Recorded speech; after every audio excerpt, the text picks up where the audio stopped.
Olá, olá, olá, boa noite, tudo bem com vocês, pessoal? Professora Ana Paula, de História, né?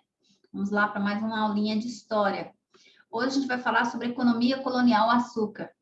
Então, os portugueses, quando chegaram aqui, não encontraram nem ouro, nem prata, eles começaram a explorar o Brasil, mas eles precisavam encontrar algo que pudesse incentivar, né, as pessoas a saírem de Portugal e virem morar aqui.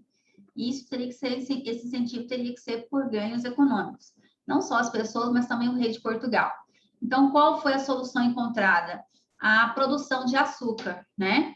É claro que a cana de açúcar, que é a planta que você cana de açúcar que vai gerar o açúcar, né, da cana, não é uma planta nativa do Brasil, né? Na verdade, os portugueses já tinham contato tiveram contato com açúcar com os árabes, né? Durante as cruzadas, os europeus tiveram contato. Então, era um produto que nem existia na Europa, né? Então, a forma de adoçar as coisas era com mel, com beterraba e assim vai. Mas o açúcar era algo lá do Oriente da Arábia, dos árabes. Então, eles aprenderam a produzir o açúcar com os árabes e trouxeram as mudas de cana para cá, porque eles perceberam que o solo e o clima do Brasil era favorável ao plantio da cana-de-açúcar. Então, vamos falar um pouquinho sobre isso. Isso vai movimentar a economia colonial. Primeira coisa, o Brasil era colônia de Portugal. O que significa ser colônia de Portugal? Significa que o Brasil só poderia vender os seus produtos, qualquer produto, tudo que tinha aqui tinha um destino só, Portugal. Então, Portugal tinha um monopólio do comércio do açúcar. Significa que só Portugal poderia controlar o comércio do açúcar aqui no Brasil. Então, os senhores produziam, né, os fazendeiros produziam açúcar, mas só podiam vender para Portugal. Então, quem lucrava com a venda do açúcar era Portugal. Porque aí eles revendiam para a Europa o preço que eles queriam, né? Então, na verdade, quem lucrava era Portugal.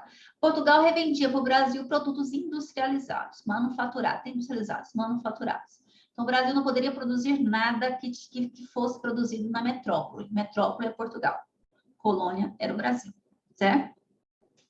Vamos falar um pouquinho sobre isso. Em 1533, o Martim Afonso de Souza, né, trouxe as primeiras mudas de cana-de-açúcar.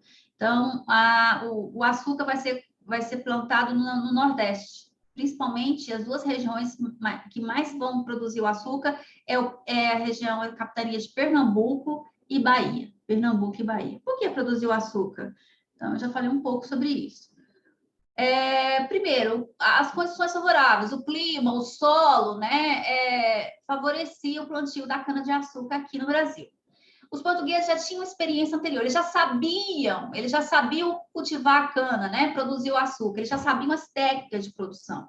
Eles já tinham produzido antes de chegarem no Brasil, né, nas ilhas do Atlântico ali, né, no arquipélago dos Açores, eles já sabiam fazer o açúcar.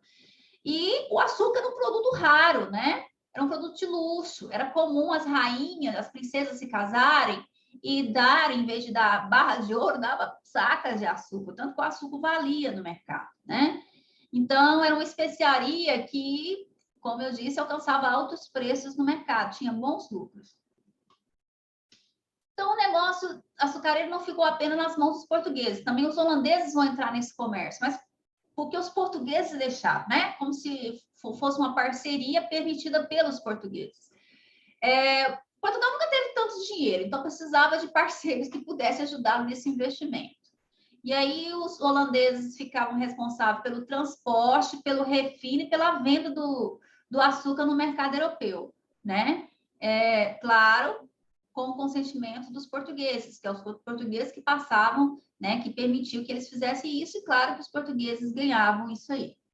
Então, o açúcar só podia, na verdade, ser vendido para Portugal. Portugal que permitia que os holandeses transportassem, refinassem e revendessem esse açúcar, né, com os preços combinados pelos portugueses.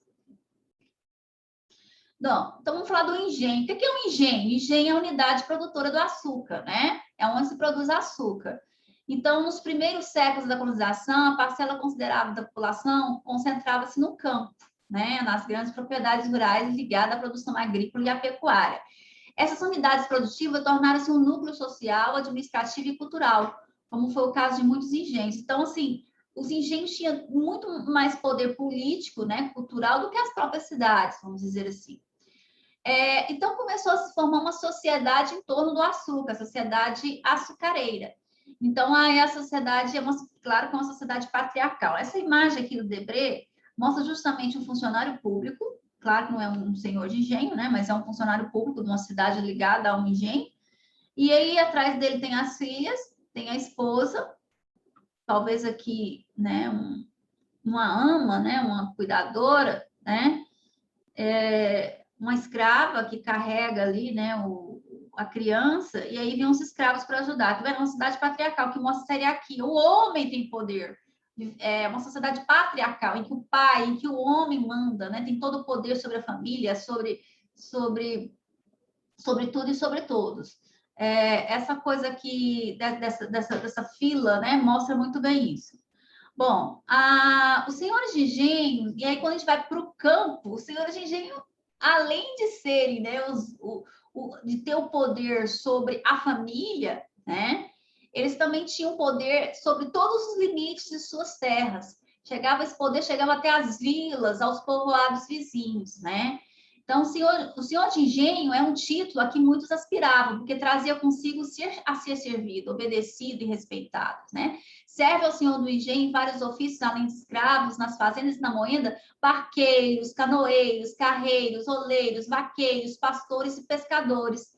Todas essas pessoas, todos esses trabalhadores, não só os escravos, estavam sob o poder do senhor de engenho, que era o dono da terra, o dono do engenho, né? Então, nessa sociedade havia senhores, que é o senhor, dono da terra, o dono do maquinário, o dono do engenho, o dono de escravos e pessoas diversas, que são trabalhadores livres ou pessoas que moravam ali nas imediações de suas terras, em que também ele exercia o poder. Os feitores que fiscalizavam, né, que eram uma espécie de gerente do senhor de engenho, os mestres de açúcar, os purgadores, os agregados, os padres, alguns funcionários do rei e profissionais liberais, todos estavam ali, faziam parte dessa sociedade açucareira. Então, o engenho era a unidade de produção do açúcar, então compreendia entre as terras cultiváveis, além das moradias, né, das edificações. Então, os senhores de engenho eram os ricos, proprietários de terras, os donos das terras, os donos do maquinário do engenho, os donos dos escravos. Então, aqui tem uma representação do engenho. Aqui, eu até... Não sei se eu pulei. Não. Deixa eu voltar aqui.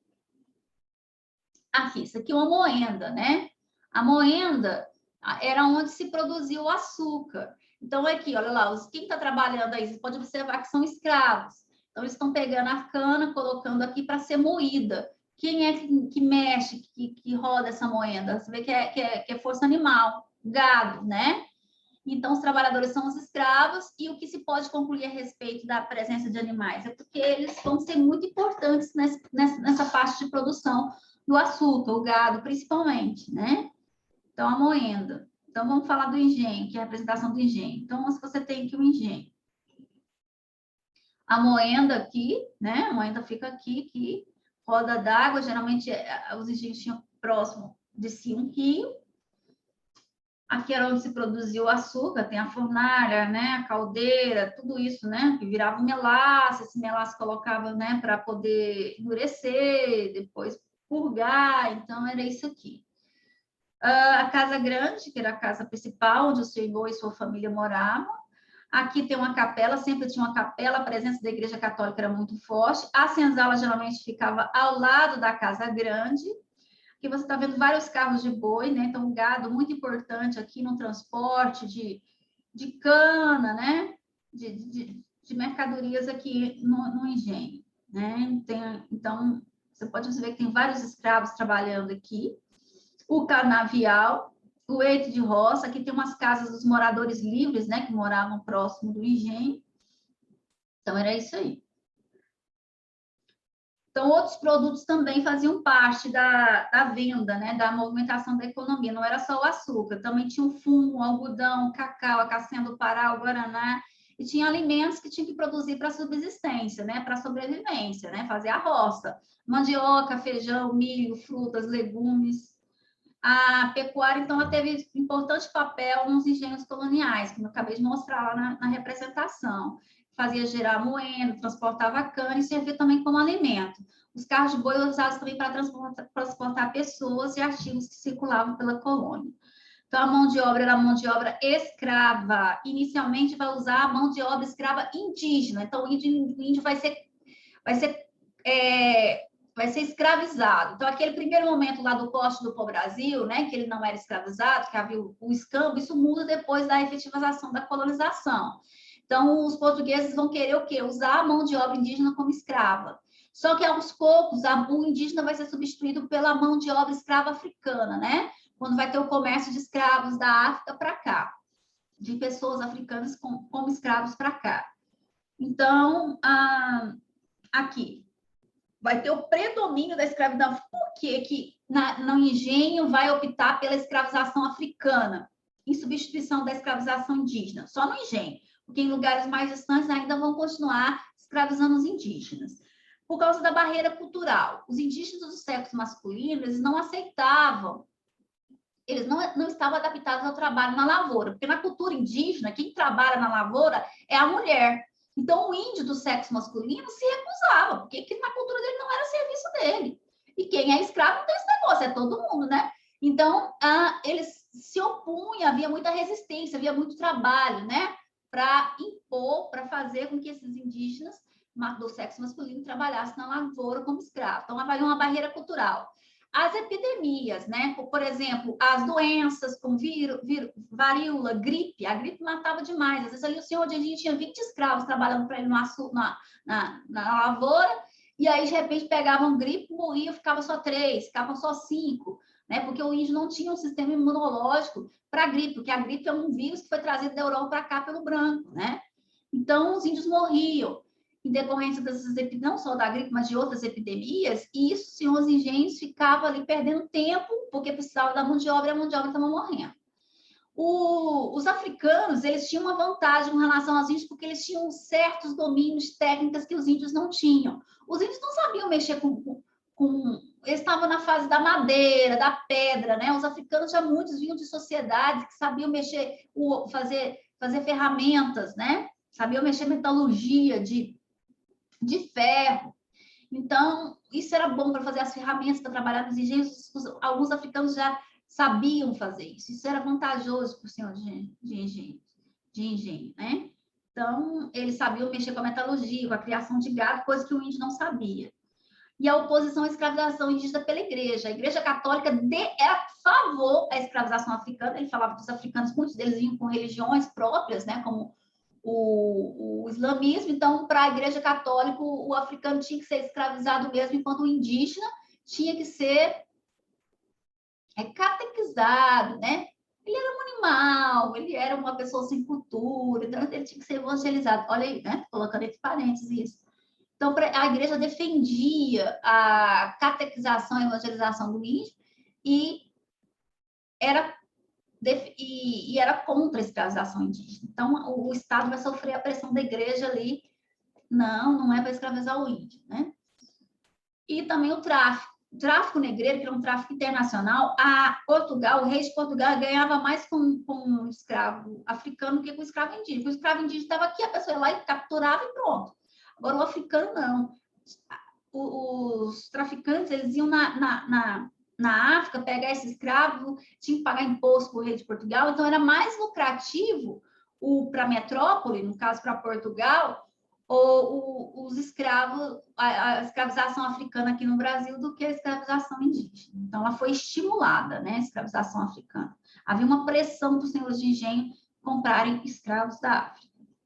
E aí a vida do escravo era muito ruim. Havia os chamados 3 P's: pau, pano e pão. Ou seja, o escravo só recebia 3 P's: pau, castigo, né, violência física, se não aceitasse o sistema; pano, né, um pano para cobrir, pelo menos ali; e pão, para que não ele ficava em pé, não podia trabalhar, né? Então, eles recebiam vários castigos para manter o sistema, né? O sistema escravista, a dominação do sistema escravista era baseado na violência, né?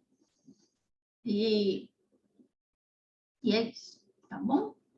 É isso, beijinhos. Tchau, tchau. Fiquem com Deus e façam as atividades.